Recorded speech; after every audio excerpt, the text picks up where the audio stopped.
Wabarakatuh. Alhamdulillahirabbil alamin wassalatu wassalam ala asyrafil anbiya wal mursalin wa ala alihi washabihi ajmain. Rabbi shrah li sadri wa yassir li amri wa hlul 'uqdatam min lisani yafqahu qawli.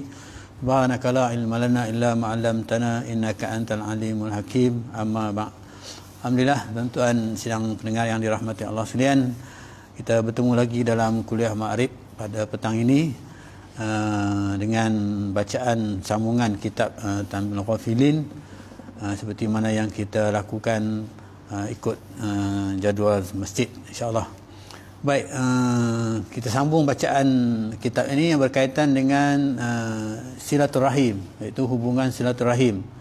Ya, seperti mana kita tahu bahawa tuntutan Allah Subhanahu Wa Taala kepada umat Islam itu kepada kita supaya mengeratkan silaturahim antara satu dengan yang lain, iaitu supaya kita ada hubungan kasih sayang di antara satu dengan yang lain. Ya, seperti mana Allah yang Maha Pengasih, Maha Penyayang, iaitu dengan Bismillahirrahmanirrahim. Allah itu Maha Pengasih, Maha Penyayang.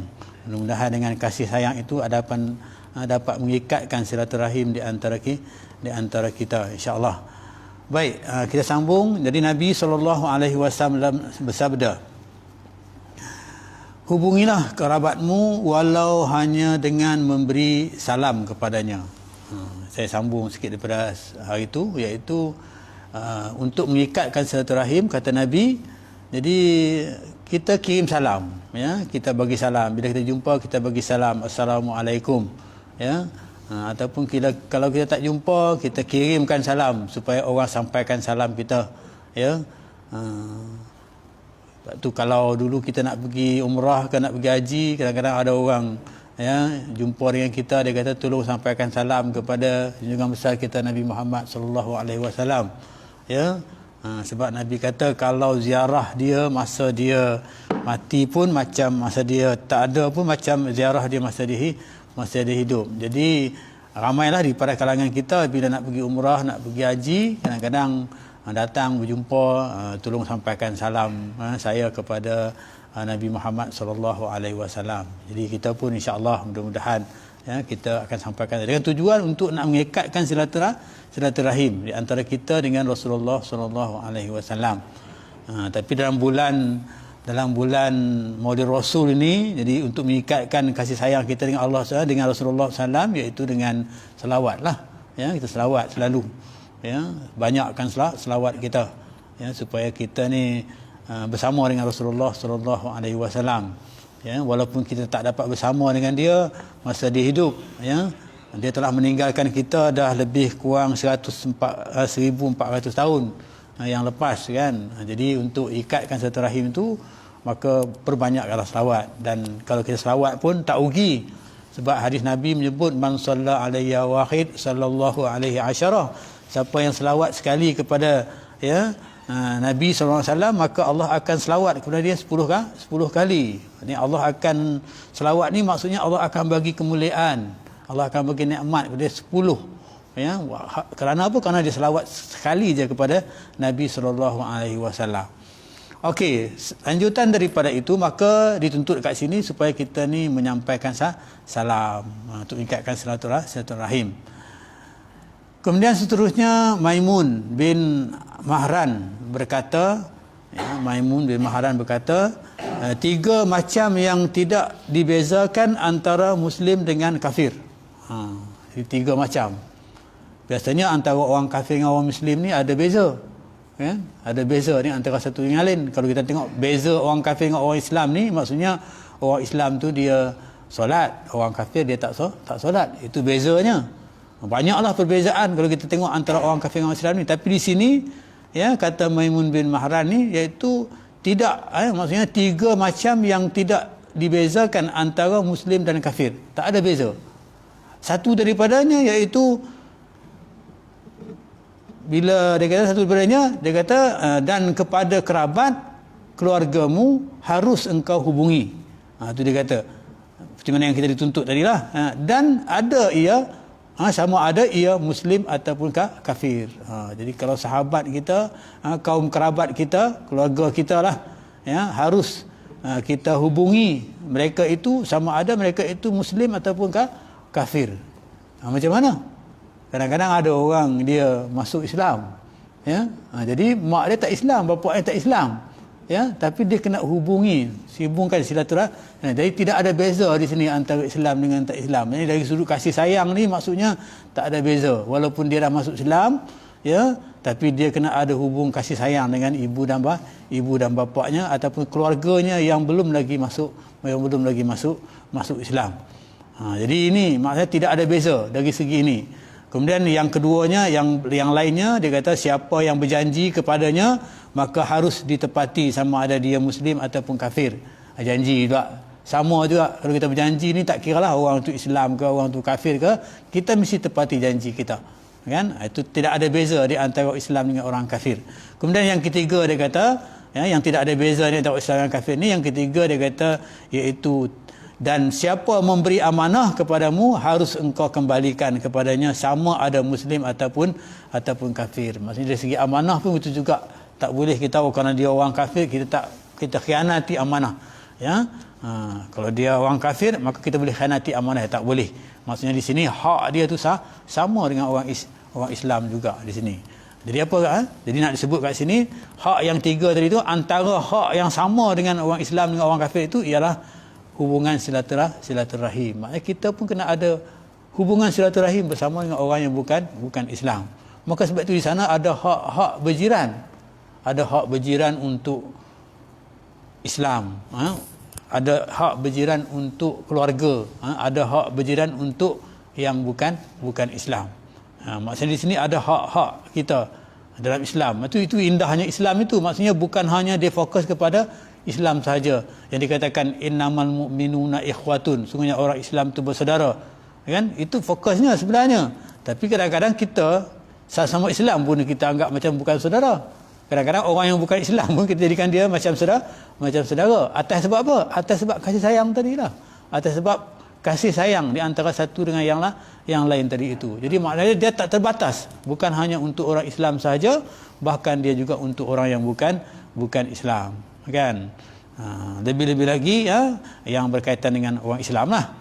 Dan seterusnya, Ka'bul Ambar berkata, Ka'bul Ambar ni, demi Allah, dia kata, yang membelah laut untuk Musa alaihi salam dan Bani Israel tertulis di kitab Taurat. Ni Al-Ambar ni malaikat lah mungkin, malaikat yang ditugaskan untuk membelah laut, ya. Ketika Nabi Musa dia nak lari, nak selamatkan diri daripada Firaun, ya. Dan juga Bani Israel, Nabi Musa dengan Bani Israel yang lari meninggalkan Mesir ketika itu untuk nak melamatkan diri mereka, ya, kerana diperangi, dihalau kerana dihalau oleh orang-orang oleh Raja Mesir ketika itu, ya. Jadi dalam kitab Taurat, ya, kata Al-Ambar ini dalam kitab Taurat disebut, ya, disebut dalam kitab Taurat, dia kata ittaqi rabbaka wa birra walidaika wa sal rahimaka amuddu laka fi umurika wa usayyiruka fi yusrika wasrif anka usraka. Ini yang dikatakan silaturahim ni, hikmat silaturahim ni. Apa dia? Takutlah kepada Tuhanmu. Ittaqil rabbaka, maksudnya takutlah kepada Tuhanmu. Ittaqullah, kalau kita dengar dalam khutbah Jumaat, ya, takutlah kepada Allah dan berbaktilah kepada ayah ibumu. Wa birrul walidaika, buat baik, birrul walidain, ya, buat baik kepada kedua ibu bapa kita. Itu yang kedua. Kemudian yang ketiga dia kata wasal rahimaka. Kemudian dia kata sambunglah hubungan kerabatmu, sambung hubungan silaturahim, persaudaraan tu kena sambung, ya, tak boleh kita putuskan, ya. Nescaya, ya, amuddu laka fi umrika. Apa dia yang disebut kat sini? Nescaya aku tambah umurmu. Dalam kitab Taurat, ya, menyebut, ya, Allah sebut, nescaya aku tambah umurmu, ya. Apa lagi? Dan aku memudahkan kekayaanmu, wa yusriku fi yusrika, aku permudahkan segala kekayaanmu. Jadi kita ni kita nak rezeki, nak jadi orang yang kaya, orang senang, Allah permudahkan ya. Dan apa lagi yang ketiga, iaitu dia kata aku jauhkan kesukaranmu. Jadi dengan silaturahim itu maka dapat mengelakkan daripada kesukaran. Jadi yang sukar itu akan jadi senang, ya, kepada kita. Ini fadilat, ya, yang kita dapat dalam kitab yang disebut dalam kitab Taurat ini, yang dikatakan oleh Rasulullah, yang dikatakan oleh Allah Subhanahu Wa Taala, ya, yang disebutkan kat sini kitab Taurat, dia kata kena ikat silaturahim. Takutlah kepada Tuhanmu dan berbaktilah kepada kedua ibu bapa. Dan yang ketiga, ikat silaturahim. Kenapa? Kerana bila kita ikat silaturahim, maka aku tambah umurmu, kata Allah Subhanahu Wa Taala. Kemudian aku mudahkan kekayaanmu, jadi rezeki kamu mudah, kan? Dan juga aku jauhkan kesukaranmu. Jadi apa yang susah tu menjadi senang. Dan ini dapat kita realisasikan dalam kehidupan kita. Mungkin kita dengar kisah-kisah, ya, anbiya, kisah-kisah saudara-saudara kita, ya, kadang-kadang mereka ini ataupun daripada kisah-kisah sahabat-sahabat kita, kadang-kadang mereka ini orang yang kita tengok orang yang baik, ya, orang yang sentiasa mengikatkan silaturahim di antara mereka, di antara semua orang, ya, tidak ada musuh, ya, semua dia berkawan, mengikat silaturahim lah, ya, maksudnya. Jadi kalau ini yang berlaku, kita tengok ramai daripada kalangan sahabat-sahabat kita, kadang-kadang tengok umur dia panjang, ya, ya. Dia menghubungi saudara-saudara dia, sahabat-sahabat dia, ya. Kalau hari ini mudahlah telefon, ya, kita boleh telefon, mungkin kawan-kawan dah lama, ya, buka kita Telegram, ya, tengok kawan kita dah lama, ya. Saya dulu tak ada Telegram. Bila Hambali tolong buatkan kat saya Telegram, ramai rupanya, ya, hak yang 40 tahun tak jumpa sekolah dulu kontak balik kita. Jadi, ya, itu kelebihan kebaikan silaturahim itu, maksudnya alat-alat komunikasi itu mengikatkan. Jadi bila ada kemudahan-kemudahan macam ni, maka marilah kita gunakan kemudahan ini, ya, bukan guna kemudahan ini untuk menyebarkan berita-berita palsu yang tak sahih, kadang-kadang menjadikan huru-hara keadaan yang berlakunya, kan. Jadi sepatutnya kita sebarkan salam ataupun silaturahim di antara kita, mengikatkan silaturahim di antara kita. Jadi itu antara fadilatnya, ya, di antara dikatakan, kalau kita kata kelebihan yang Allah Subhanahu Wa Taala bagi kepada orang yang mengikatkan silaturahim itu, maksudnya insya-Allah, ya, umur dia panjang, ya. Yang kesimpulannya lah kita buat. Yang kedua, insya-Allah, ya, rezekinya akan ditambahkan, ya. Kemudian yang ketiga dia itu insya-Allah dijauhkan daripada kesukaran. Hidup kita ni kadang-kadang sukar, ya, nak beribadat pun susah. Kadang-kadang apatah lagi kalau kita nak mencari rezeki, lagi susah, lebih zaman hari ini, kan. Susah keadaan itu. Jadi Allah permudahkan kita. Mungkin permudahan itu bukanlah rezeki itu datang kepada kita, tidak. Mungkin Allah permudahkan kita dengan ketenangan yang ada kepada kita. Tak risau kita, tertenang dengan keadaan yang berlaku ini. Itu juga dikatakan sebagai, ya, Allah Subhanahu Wa Taala memberi kekayaan kepada, kekayaan hati, tenang, ya, tak risau, tak gelabah dan sebagainya. Itu kelebihan yang kita dapat. Seterusnya, ya, sebelum kita akhiri tazkirah ringkas ini, jadi Allah Subhanahu Wa Taala menyuruh, ya, Allah Subhanahu Wa Taala dalam Al-Quran, dia menyuruh, ya, bersilaturahim, ya, di antara kita. Dalam Al-Quran itu ayat dalam surah An-Nisa, ya, dia kata dalam surah An-Nisa ayat 1, ya, dia kata wattaqullaha allazi tasaaluna bihi wal arham. Allah sebut dalam Al-Quran, ya, tadi disebut dalam kitab Taurat, ya. Ini disebut dalam Al-Quran. Dan takutlah, ya, dia kata takutlah kepada Allah, wattaqullah, takutlah kepada Allah yang dalam masa hajatmu, allazi, ya, wattaqullah allazi, ya, yang dalam semua hajatmu kamu minta, ya, tasaaluna bihi, padanya, kepada Allah Subhanahu Wa Taala, wal arham, dan jagalah dengan baik hubungan kerabatmu, iaitu hubungan silaturahim, persaudaraan kita, jaga dengan baik. Jadi antara disebut kat sini, nak menjadi orang yang takwa, ya, takut kepada Allah Subhanahu Wa Taala, beriman dengan Allah Subhanahu Wa Taala, iaitu ikatkan silaturahim di antara kita. Iaitu dia kata apa? Ikat antara rahim di antara kita, ya. Dan janganlah kamu putuskan hubungan, ya, dengan mereka. Jangan kita putuskan hubungan. Ikat sebetulnya, jangan putuskan hubungan ni apa? Kadang-kadang kita ada masalah, ya, masalah itu menyebabkan berlakunya putus hubungan itu. Elakkan daripada putus hubungan itu, ya. Elakkan. Kenapa? Allah Subhanahu Wa Taala sebut dalam Al-Quran juga, dia kata wa atizal qurba haqqahu, ya, laksanakanlah kewajipanmu terhadap keluarga kerabat kamu. Jadi ayat surah Al-Isra ayat 26. Allah suruh, ya, supaya kita ni jaga hak-hak, ya. Dia kata kewajipan terhadap keluarga kita.